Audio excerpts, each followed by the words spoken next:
السلام علیکم ورحمۃ اللہ وبرکاتہ۔ بہت ہی پیارے مسلمان بھائی اور بہنوں، درس قرآن کے سلسلہ میں آج کا ہمارا سبق سورۃ النساء آیت نمبر 85 ہے۔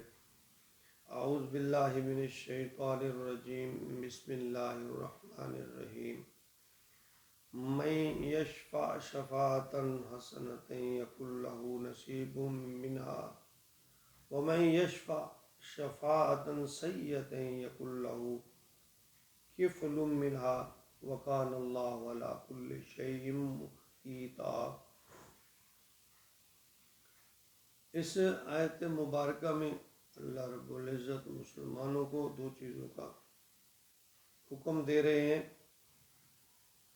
فرمایا کہ اگر تم بھلائی کے کاموں میں کسی کی سفارش کرو گے یا مدد کرو گے تو تمہیں اچھا بدلہ ملے گا، اور اگر برائی کے کاموں میں کسی کی سفارش یا مدد کرو گے تو اس کا تمہیں برا بدلہ ملے گا۔ فرمایا من یشفع شفاعتن، جو کوئی سفارش کرے گا، شفاعتن حسنہ، بھلائی کی سفارش، یکن لہ نصیب منہا، تو اس میں سے اس کو حصہ ملے گا۔ ومن یشفع شفاعتن سیئۃ یکن لہ، اور جو کوئی سفارش کرے گا برائی کی، سیئات کی، یکن لہ کفل منہا، تو اس میں سے اس کو حصہ ملے گا۔ وکان اللہ علی کل شیء مقیتا، اللہ تعالیٰ ہر شے پر قوت رکھنے والے، طاقت رکھنے والے۔ یعنی اس کا ایک مطلب تو یہ ہے کہ اگر کوئی آدمی کسی کو وہ ناجائز طور پر کوئی مشکل میں پھنس گیا ہے تو وہ قصوروار نہیں ہے، لیکن حالات نے اس کو قصوروار بنا دیا، تو آپ جانتے ہیں اس کو، تو آپ اس کی سفارش کریں یا اس کی گواہی دیں کہ یہ بے قصور ہے، تو یہ بھلائی کی سفارش کہلاتی ہے۔ اور اگر کوئی واقعتاً قصوروار ہے اور آپ اس کو جانتے بھی ہیں تو پھر آپ اس کی جانتے بوجھتے سفارش کرتے ہیں، اور وہ مصیبت سے نکل جانے کے بعد پھر اسی طرح کی برائی کا ارتکاب کرتا ہے، تو یہ بری سفارش ہے۔ تو اس بری سفارش پر اللہ فرماتے ہیں انسان کو گناہ ہوگا، وہ جرم میں مبتلا ہوگا، جس طرح کے وہ آدمی عمل کرے گا تو یہ بھی اس کے گناہ میں برابر کا شریک ہوگا۔ دوسری صورت اس کی یہ ہے کہ جیسا کہ ابن ماجہ میں ہے، ابو ہریرہ رضی اللہ تعالیٰ عنہ سے روایت فرماتے ہیں کہ جس شخص نے کسی مسلمان کے قتل میں ایک کلمے سے بھی مدد کی تو وہ قیامت کے دن حق تعالیٰ کی پیشی میں اس طرح لایا جائے گا کہ اس کی پیشانی پر لکھا ہوگا کہ یہ شخص اللہ کی رحمت سے محروم ہے۔ یعنی برائی میں تھوڑا سا بھی حصہ ڈالنا، یوں سمجھ لو کہ وہ برائی اپنے کھاتے میں ڈالنے کے برابر ہے۔ اور اسی طرح جب انسان کسی کو نیکی پر آمادہ کرتا ہے تو وہ نیک عمل کرنے والا جو ہے اس کے برابر انسان کو جو نیکی کی ترغیب دیتا ہے اس کو بھی اللہ تعالیٰ اس کے برابر ثواب دیتا ہے، اور جو گناہ کی طرف کسی کو آمادہ کرتا ہے تو اللہ رب العزت اس کو گناہ میں اسی قدر، جس طرح گناہ گار کو گناہ ہوتا ہے جتنا، اتنا ہی اس آدمی کو ہوتا ہے۔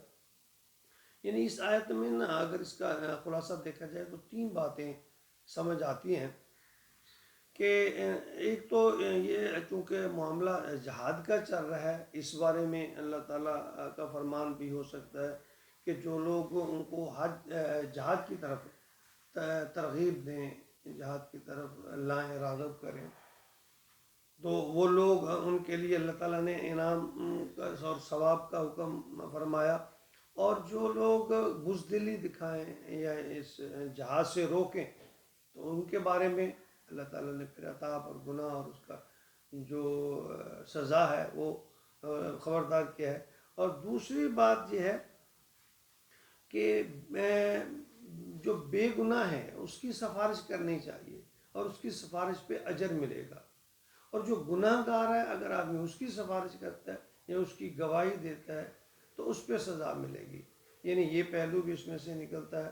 اور تیسری بات جو اس میں ہے کہ اگر کسی کو عام طور عام نیکیوں کی طرف، اچھائی کی طرف، بھلائی کی طرف اگر کسی کو ترغیب دی جائے تو اس انسان کو بھی اسی آدمی کے بقدر جو نیکی کرتا ہے ثواب ملتا ہے. اگر کسی آدمی کو برائی کی طرف آمادہ کیا جائے تو اس شخص کو جو آمادہ کر رہا ہے برائی پہ، جو وجہ بن رہا ہے، تو اس کو بھی اللہ فرما رہے ہیں اس کی جس طرح برا کام کرنے والے گناہ کرنے والوں کو اس کی سزا یعنی گناہ ملے گا، تو اس طرح اس کو بھی گناہ اور اس کی سزا ملے گی. تو یہ تینوں پہلو اس میں موجود ہیں. ہمیں تینوں پہ اس غور کرنا ہے، تینوں پہ عمل کرنا ہے. یعنی اگر جہاد کی صورتحال ہے تو ہمیں جہاد میں بزدلی نہیں دکھانی. کسی کو یہ نہیں پیچھے یار رہنے دو، بس یار لڑائی اچھی نہیں ہوتی، نہیں. اگر حق پر ہے تو ڈٹ جاؤ. تو یہ بات ایک اس میں پائی جاتی ہے. اگر نہیں ہے تو پھر تو دوسری بات ہے. اور اس میں پھر دوسری بات کہ اگر آدمی کوئی گناہ گار آدمی، اس کی ہم نے سفارش نہیں کریں گے تو جرم دار ہوں گے. ہاں اگر کوئی آدمی بے قصور اور کسی کو الجھن میں پھنس گیا، کہیں مشکل میں پھنس گیا، تو اس کی ضرور سفارش کرنی ہے، تو اس سے بھی اجر ملے گا. اور تیسری بات یہ ہے کہ نیکی کرنے والا جو ہے، نیکی کی ترغیب دینا وہ ایسا ہی ہے جیسے کہ آدمی خود نیکی کر رہا ہے.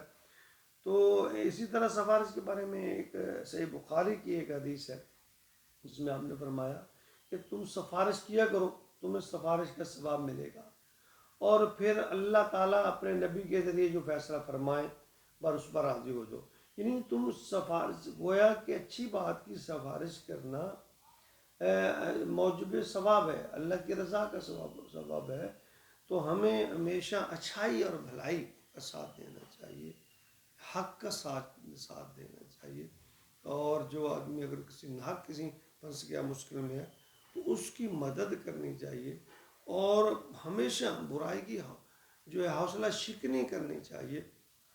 ایک حدیث مبارکہ میں ہے کہ نبی اکرم صلی اللہ علیہ وسلم نے فرمایا، حضرت ابو بکر صدیق سے یہ حدیث مروی ہے کہ اگر تم برائی دیکھو گے اور برائی کو روکو گے نہیں تو عنقریب تم سب پر اللہ کی طرف سے عذاب آئے گا.